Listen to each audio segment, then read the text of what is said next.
고난주간 둘째 날 새벽 예배를 하나님께 드리겠습니다. 다 같이 신앙 고백하겠습니다. 나는 전능하신 아버지 하나님 천지의 창조주를 믿습니다. 나는 그의 유일하신 아들 우리 주 예수 그리스도를 믿습니다.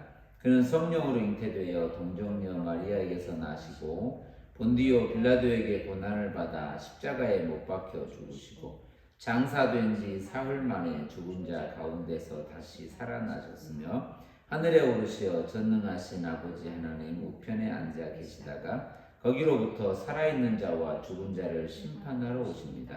나는 성령을 믿으며 거룩한 공교회와 성도의 교제와 죄를 용서받는 것과 몸의 부활과 영생을 믿습니다. 아멘.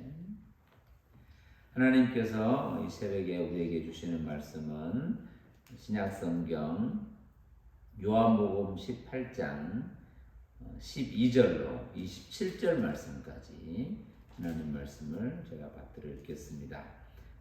어제 이어서 요한복음 18장 12절로 27절 말씀 읽겠습니다. 이에 군대와 천부장과 유대인의 아랫사람들이 예수를 잡아 결박하여 먼저 안나스에게로 끌고 가니 안나스는 그 해의 대제사장인 가야바의 장인이라.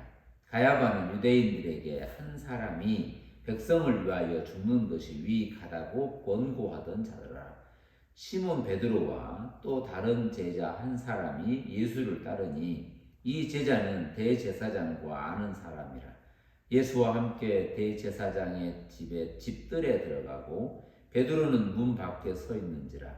대제사장을 아는 그 다른 제자가 나가서 문 지키는 여자에게 말하여 베드로를 데리고 들어오니 문 지키는 여종이 베드로에게 말하되 너도 이 사람의 제자 중 하나가 아니냐 하니 그가 말하되 나는 아니라 하고 그때가 추운 고로 종과 아랫사람들이 불을 피우고 서서 쬐니 베드로도 함께 서서 쬐더라.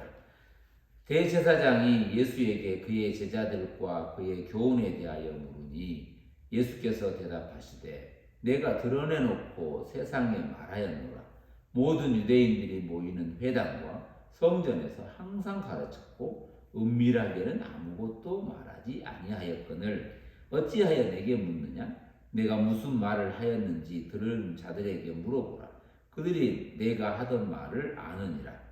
이 말씀을 하시매 곁에 섰던 아랫사람 하나가 손으로 예수를 쳐 이르되 내가 대제사장에게 이같이 대답하느냐 하니 예수께서 대답하시되 내가 말을 잘못하였으면 그 잘못한 것을 증언하라.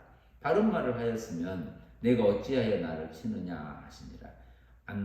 안나스가 예수를 결박한 그대로 대제사장 가야바에게 보내니라. 시몬 베드로가 서서 불을 쬐더니 사람들이 묻되 너도 그 제자 중 하나가 아니냐? 베드로가 부인하여 이르되 나는 아니라 하니 대제사장의 종 하나는 베드로에게 귀를 잘린 사람의 친척이라. 이르되 내가 그 사람과 함께 동산에 있는 것을 내가 보지 아니하였느냐? 이에 베드로가 또 부인하니 곧 닭이 울더라. 아멘.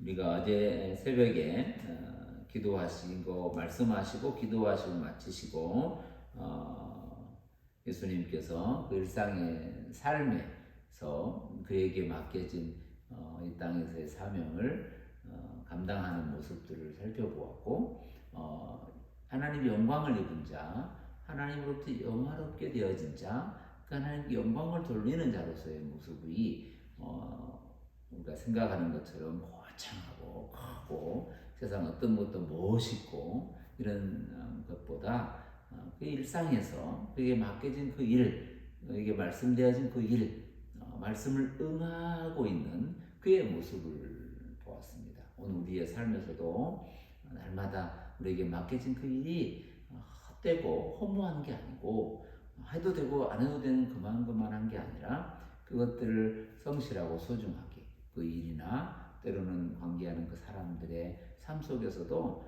그를 지키고 그를 아끼고 사랑하는 것들이 오늘 그리스도인 우리들에게 맡겨진 작고 소중하고 그리고 하나님의 섭리 가운데 있는 것 아닌가 하는 것을 예수님의 삶의 모습에서 한번 살펴보았습니다.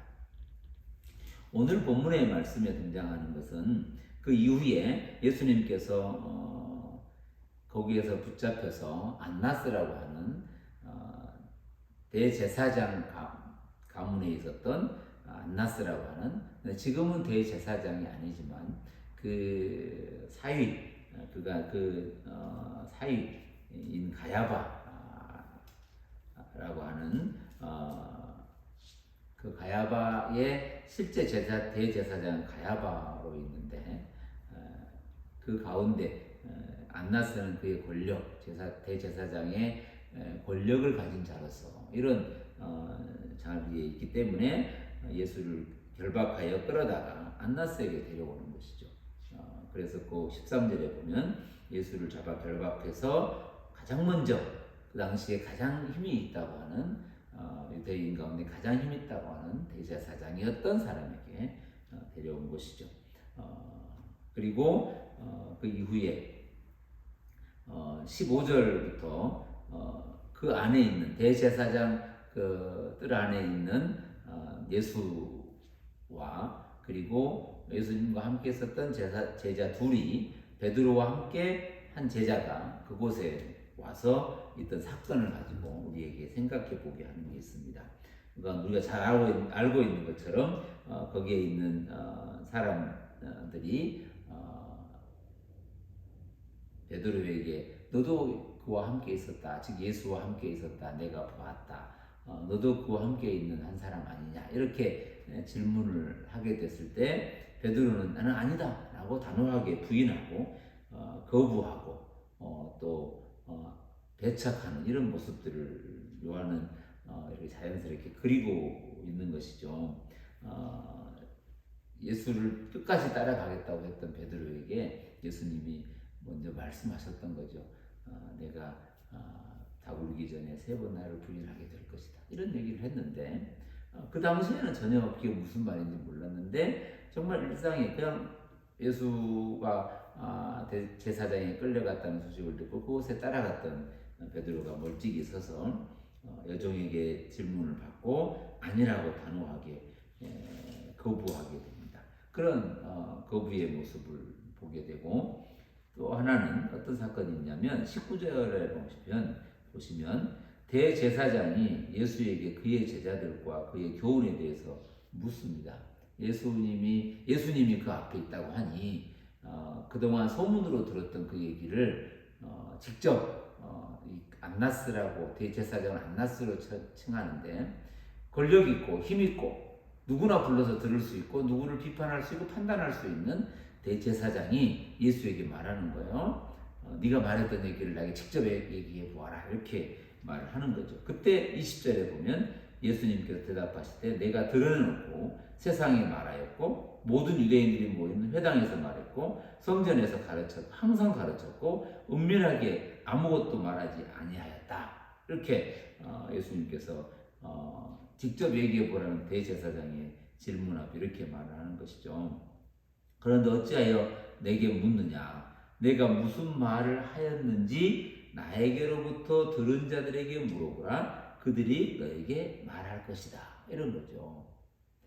이 말씀을 한번 우리가 잠깐 묵상해 보면 우리는 어떤 대단한 권위 있는 자, 대단히 멋있게 말하는 자, 훌륭하게 말하는 자, 잘 또 설득력 있게 얘기하는 것으로 들어야만 하나님의 말씀을 온전하게 깨닫고 뭔가를 아는 것처럼 느껴지고 이렇게 생각하게 되지만, 오늘 말씀하고 있는 것처럼 나로부터 들은 그 소리, 그로부터 들리는 그 얘기를 듣는 사람들은, 그 귀가, 들을 귀 있는 자는 어떤 것에도 그게 들린다고 하는 것이죠. 훌륭한 멋있는 얘기를 하고 대단한 얘기하는 것도 소중하고 귀한 것이지만 작은 일상에서 흘러가는 그 소리 하나에도 나에게 하나님 말씀하신 바를 깊이 깨닫는 것들이 있다는 것이죠. 아니, 그렇게 복음은 그런 것이에요. 그래서 많이 배워야만 알아듣고 또 많이 살아야만 많이 경험해야만 알아듣고 이렇고 또 어른만 알아듣고 아이는 모르고 또 가난한 사람들은 잘 모르고 또 부유한 사람들은 알고 공부를 많이 하는 지식인들만 알고 그렇지 못한 사람은 모른다. 이런 게 아니라는 거예요. 복음은 지고와 남녀노소 빈부귀천을 불문하고 들을 귀 있는 자, 거기에 귀 기울여져 있는 자는 듣는다는 거예요. 예수에게 직접 들어야만 안다. 아니라는 거예요. 지나가는 한 사람에게 서로도 들릴 수 있는 것이라는 거예요. 그 얘기를 쭉 지나가게 되고 끝에 가보면 이제 베드로가 다시 등장하게 되는데 베드로가 불을 쬐 때 베드로에게 묻는 거예요. 너도 25절에 보면 너도 그 제자 중에 하나다라고 물으니 베드로가 부인하는 거예요. 나는 아니다라고 부인하는 것이죠. 그리고 26절에 보면 이런 말을 또 해요. 대제사장의 종 하나는 베드로에게 귀를 잘린 사람의 친척이다. 그래서 말하는데 이르되 너가 그 사람과 함께 그 동산에 있는 것을 내가 보았다라고 말할 때 너는 잘못 보았다. 27절에 아니다 라고 말하는 거예요. 그때 달기 운 거예요. 예수님의 그 당시에 말씀했던 닭이 울기 전에 3번 나를 부인할 것이다 라는 그 얘기가 있었는데 여기에서 그 닭이 울었을 때 그 소리로 베드로는 내가 지금 누구인가, 내가 지금 어떻게 하고 있는가, 그리고 그가 그렇게 했던 것을 가슴을 치며 통곡하며 울었다라고 공감복음에서는 표현도 하거든요. 오늘 우리의 삶은 그렇다는 거예요. 대단한 것을 들어야만, 큰 것을 경험해야만 되는 게 아니라 오늘 우리의 작은 삶 속에 들려지는 그의 소리를 잘 기울이면, 그의 말에 잘 기울여 살면 하나님의 소리, 하늘의 소리, 오늘 말씀 한 절에서도 아니 말씀 전체에서도 그 하나님의 소리를, 음성을, 그 뜻을 또 깨닫고 알아가게 된다는 거예요. 오늘 우리에게 맡겨진 그 삶의 자리에서 어떤 것도 무시하지 않고 귀 기울여드리고 듣고 소중하게 생각하는 그런 만남의 삶이 되시기를 바랍니다. 함께 기도하겠습니다. 하나님 감사합니다. 우리에게 날마다 말씀하시고 모든 걸 통하여 우리에게 소중한 하나님의 나라 복음을 또 깨닫게 하시고 듣게 하시니 감사합니다.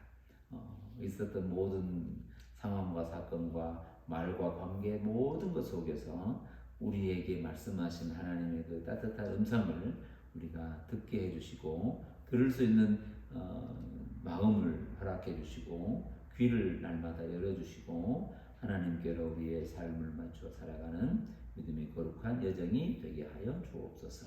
오늘 하루도 우리에게 맡겨진 그 모든 삶 속에서 이루어 가신 하나님의 선한 뜻을 또 살아갈 수 있도록 인도하여 주시기를 간절히 소망하며 사랑 많으신 예수님의 이름으로 간절히 기도하옵나이다. 아멘. 주기도문으로 새벽 예배를 마치도록 하겠습니다. 하늘에 계신 우리 아버지, 아버지의 이름을 거룩하게 하시며 아버지의 나라가 오게 하시며 아버지의 뜻이 하늘에서와 같이 땅에서도 이루어지게 하소서. 오늘 우리에게 일용할 양식을 주시고 우리가 우리에게 잘못한 사람을 용서해 준 것 같이 우리 죄를 용서해 주시고 우리를 시험에 빠지지 않게 하시고 악에서 구하소서.